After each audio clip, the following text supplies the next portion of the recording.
boyfriend or friend? This is only my second time doing this, so I still need my notes. And the beer! Thank you very much. The first time I did this, he screwed up my name also. Steph. I like this background. Is it just me, or does everyone else feel like there should be a highway on the other side of that?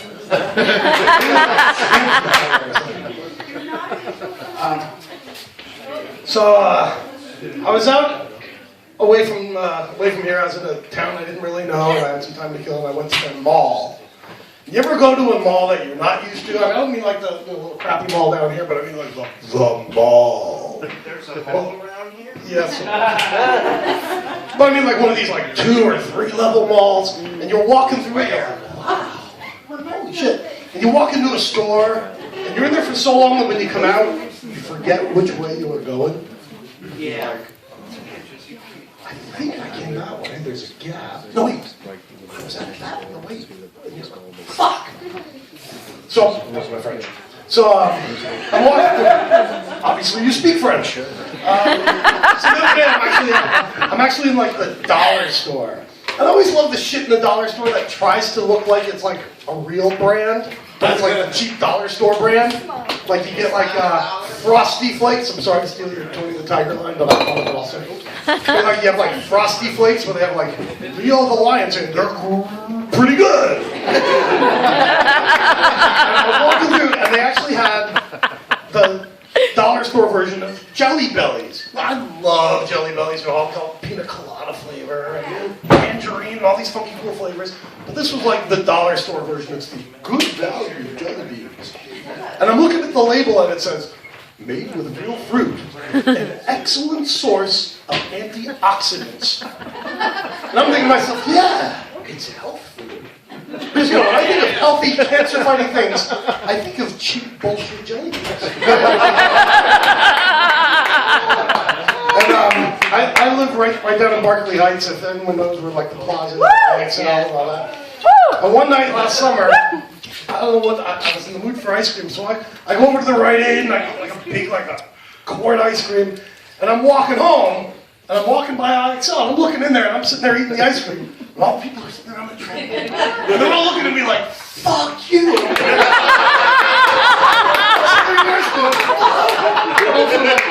Oh, this? Sorry, dude! Ice cream! Fuck you, you're on a treadmill! Alright, get that on YouTube! I'm going viral!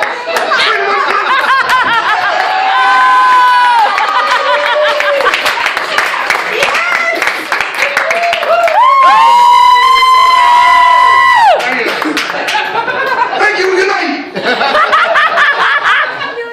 So, the other day I was watching, now they got like, when you go into McDonald's, they have to print, they have to put up on the wall all the nutritional information. I saw this thing on the internet, so I know it must be true. There's actually something in McDonald's buns that's the same thing that's made from yoga mats. Which kind of figures, you feel the bun, it's kind of soft and spongy. It also could explain why their buns taste like sweaty ass. I also found out that McDonald's soaks their meat in this like ammonia formula. What the fuck? Yeah. Do I soak my hamburger in Windex? But again, maybe that explains why their food tastes like old piss.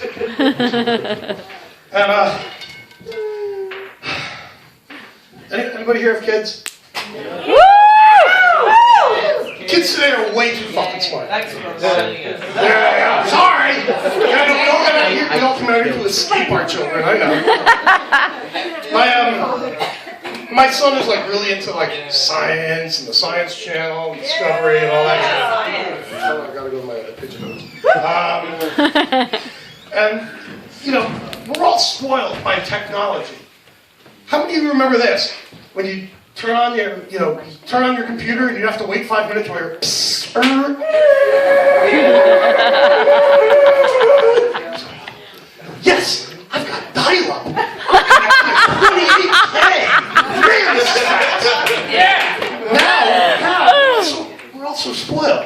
It's like, it doesn't matter what it is that you're downloading. It could be like 5 hours of like high-def 3D. If it's not in your computer in like 8 seconds, you're like, fuck, this is slow. Jesus Christ, I need porn now! What the hell? What's the thing we're going to? Let's not get into it. Maybe you can give me some pointers on which ones I should go to. I'm going to the But it's funny because, like I said, my kid is really into Science All of Channel. a sudden it's like, hey, porn. My kid is really into Science Channel. He's always like, Dad, how do you know, like the show about the universe is on. You know, all that stuff with Morgan Freeman. And I'm going, when I was a kid, Morgan Freeman was the guy who couldn't read on the electric company. He was narrating the universe. I'm like, wow, this could go a long way. He's a reader. I mean, when I was a kid, educational TV was basically Sesame Street, Electric Company, and like Zoom. A foreign language, remember? Hello, Fred Benz. Well, he wasn't so educational. He was just more of like, Oh, sort of. please. Yeah, okay. You learn how to manufacture bottles. And he taught you to take off your sneakers or take off your shoes when you got home. So, well, I remember when I was maybe like 13, 14, I started really getting into rock and roll. I was a big Kiss fan. They were like the band. You ever know when you're a kid and you think you hear a song and you completely fuck up the lyrics, but you don't know it? For years, I thought the big Kiss song, the line, the rock and roll all night, I thought it was, I want to rock and roll all night and part of every day. You know,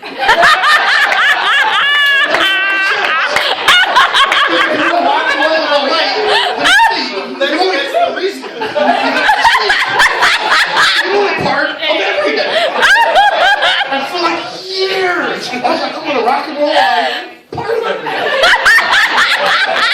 And one day I'm over at my friend's house and party every day. And I'm like, What?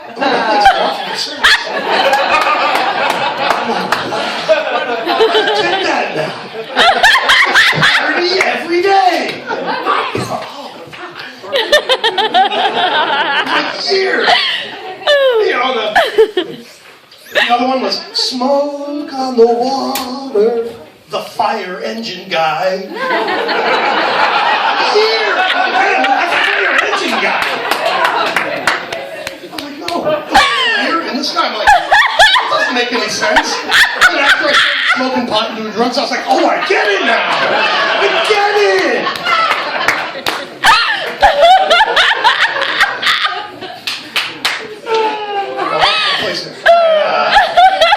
No! I saw the weirdest thing the other day. I'm driving like way out in the woods, not middle of nowhere. And I'm driving along and I see a fox walking along across somebody's lawn. I'm like, wow, there's somebody else, a fox. The fox looks over at me, walks right to the middle of this guy's driveway, and squats and takes a shit. I'm like, wow! That's really something you don't see every day. Not using a fox, but it's taking a shit! Continuing the theme of animal crapitude that we had earlier. And I thought to myself, I see squirrels every day, but you never see one taking shit. What is it that squirrels are doing? You never see a squirrel, go along, all of a sudden it goes. Just don't see it. And I realized, they're shitting in all the Subarus. That's what they're doing. Peter, you help me out, man. The squirrels are shitting in the Subarus.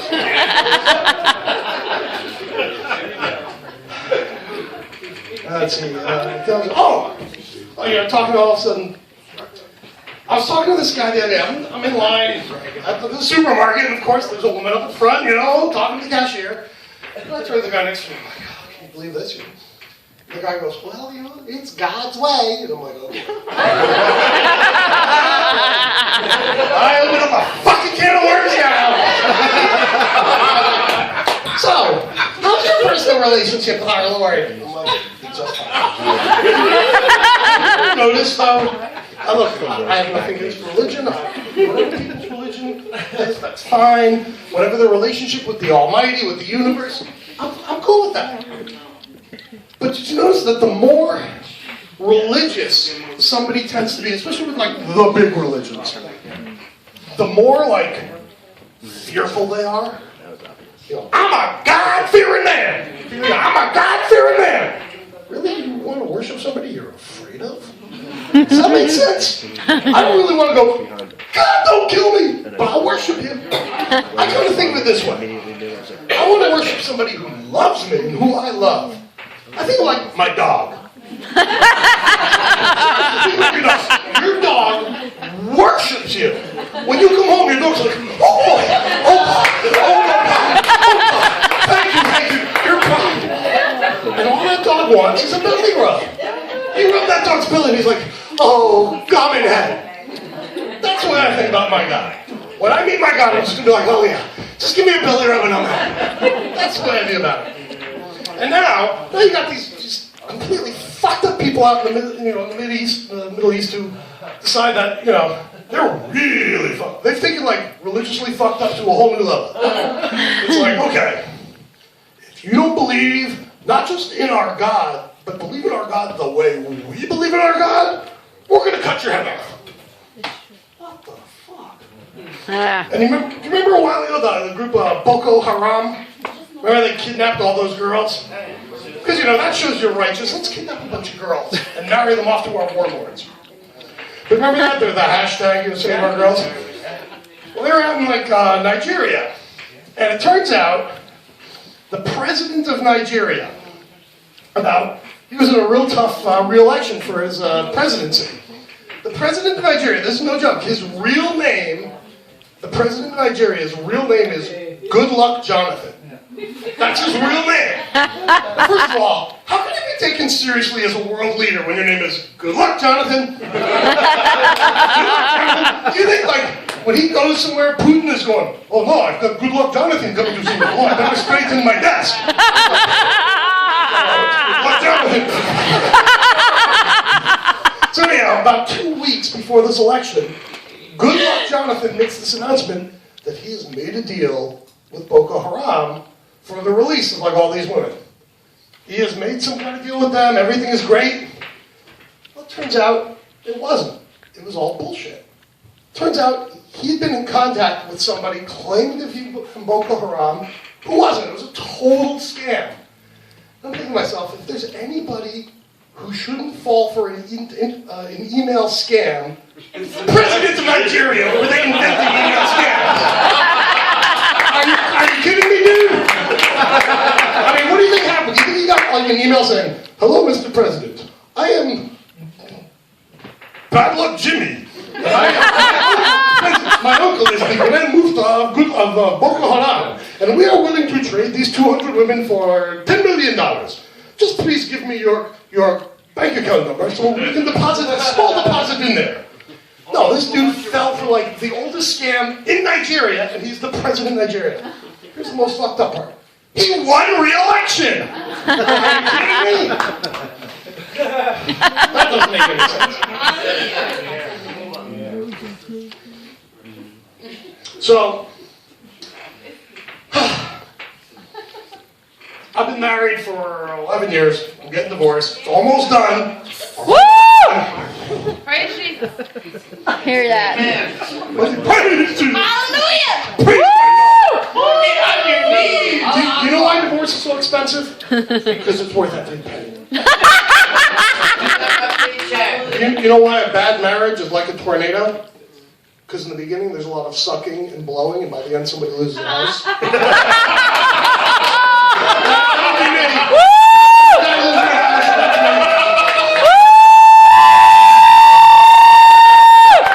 I knew I was in trouble years ago.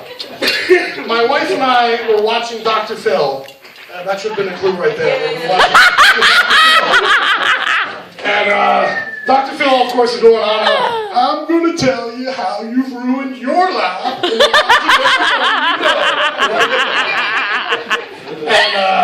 And sometimes we can say things to people we love that can make them happy and sad at the same time. Bullshit. Well, what can you possibly say to me that would make me feel good and bad at the the same time. She goes, well, honey, out of all the guys in the neighborhood, you have the biggest dick.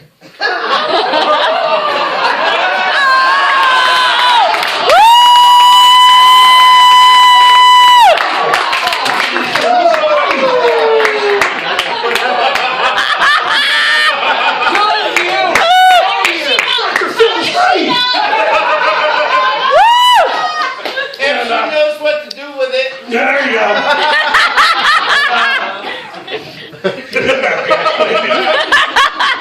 And so a little while ago, I started going on the dating websites, and that's just crazy. All that, this is nuts. And I get this email from this woman that says, "Hi, you look really interesting. I'd like to get to know you." And she sends me a picture. She's gorgeous. I'm like, wow, hey, this is pretty cool. So I write back, hey, how you doing? Blah, blah, blah. She chatting back and forth, and all of a sudden, out of nowhere, she says, so, are you into role-playing? I'm like, well, you know, I play Dungeons and Dragons. But she's like, you know, I mean, like, are you into role-playing and maybe some bondage? And I'm like, well, geez.